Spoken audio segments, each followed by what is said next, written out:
ये जमात के बहुत लोग थे। सीए पर काफी बातचीत हुई, शाहीन बाग पर भी बातचीत हुई थी, और ये दंगे शुरू होने की बात है। तो मैं चाहता हूं कि आपकी अदालत में काउंटर व्यू जाना चाहिए। मैंने कहा था ना, स्ट्रक्चर्ड बातचीत के लिए हम तैयार हैं, आप आइए, हम बातचीत करेंगे।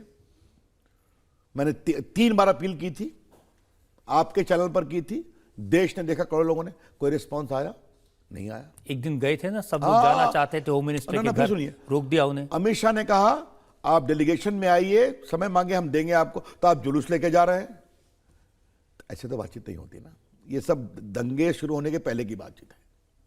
हम भी चाहते हैं कि सीए के बारे में जो आपके मन में दुविधा है, हमसे बात करिए, हम आपसे चर्चा करेंगे, और चर्चा करके ये भी बताएंगे कि कांग्रेस के समय किस तरह से अशोक गहलोत ने कहा कि इनको नागरिकता दीजिए, किस तरह से मनमोहन सिंह ने कहा, अडवाणी जी प्रधानमंत्री थे, कि इनको नागरिकता दीजिए। तो आप करें तो ठीक, हम करें तो गलत, फिर भी हम उनकी बात सुनने को तैयार थे और बताने को तैयार थे। आप अभी भी तैयार हैं उनकी बात सुनने के लिए? क्यों नहीं, लेकिन जुलूस लेके आएंगे तो बातचीत नहीं होगी। 2 चीज समझना चाहिए, और ये मैं देश के अक़लियत ज़मान को बहुत ईमानदारी से कहना चाह रहा हूं। ये मुल्क जितना हमारा है, ये मुल्क उतना ही आपका भी है, और इस मुल्क को बनाने में आपकी जमात ने भी बहुत बड़ा काम किया है। हम जब भी बात करते हैं तो अब्दुल हमीद की भी बात करते हैं, एपीजे कलाम की भी बात करते हैं,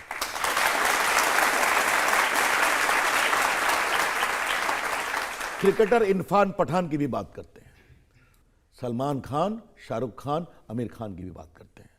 हिंदुस्तान के इस गुलदस्ते को सुंदर बनाने में इन लोगों ने, आपकी जमात के लोगों ने बहुत बड़ा काम किया और होगा। लेकिन फिर ये कौन सी बात है कि कुछ लोग अपनी सियासत को चमकाने के लिए हमेशा कुछ ना कुछ खुराफात करते हैं। अभी जो आपने कुछ स्टेटमेंट की बात किया, और देखिए, हम हिंदुस्तान, आज देश का कानून मंत्री हूं तो हिंदुस्तान की जनता के आशीर्वाद से हूं, और नरेंद्र मोदी जी भारत के प्रधानमंत्री हैं तो हिंदुस्तान की जनता के आशीर्वाद से आए हैं, यह भी समझना चाहिए। यही जमहूरियत है। लेकिन हारे हुए हताश लोग जब अपनी हार की कुंठा के कारण कुछ और झंडा उठाते हैं तो पीड़ा होती है, यह भी समझना पड़ेगा, और ये बात मैं पूरी जिम्मेदारी से बोल रहा हूं। देखिए, जो लोगों ने प्रदर्शन किया, उनके हाथ में तिरंगा था, हाथ में भारत के संविधान की कॉपी थी। वो कहते हैं कि हम देश में रहना चाहते हैं, देश को प्यार करते हैं, देश के नागरिक हैं। प्रॉब्लम क्या है?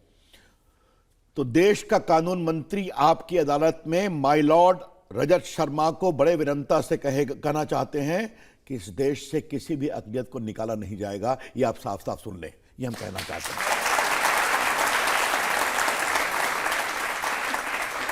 लेकिन जब मैं ये कहता हूं तो मैं आपसे एक सवाल भी करना चाहता हूं, क्या अमेरिका में कोई ऐसे ही घुस सकता है? क्या नहीं घुस सकता ना, या तो नागरिक बनना पड़ेगा या वीसा लेकर जाना पड़ेगा। क्या इंग्लैंड में घुस सकते हैं आप? क्या फ्रांस, जर्मनी, स्वीडन, ये मैंने इन मुल्कों का नाम क्यों लिया, ये सब जमहूरियत के मुल्क है। तो वहां पर अपने नागरिकों की सूची रखती है तो ठीक बात है, यहां पर चर्चा होती तो गलत बात है। दूसरी बात, रजत जी में से एक मुझे वक्त दीजिए आप, जब आप वोटर लिस्ट में नाम आता है तो वोट देने का अधिकार किसको मिलता है? जो हिंदुस्तान का नागरिक है। लेकिन सिर्फ नागरिक होने से काम नहीं चलेगा, आपको वोटर लिस्ट में रहना पड़ेगा, और आपको वोट देने के लिए अपना वोटर आई कार्ड भी चाहिए।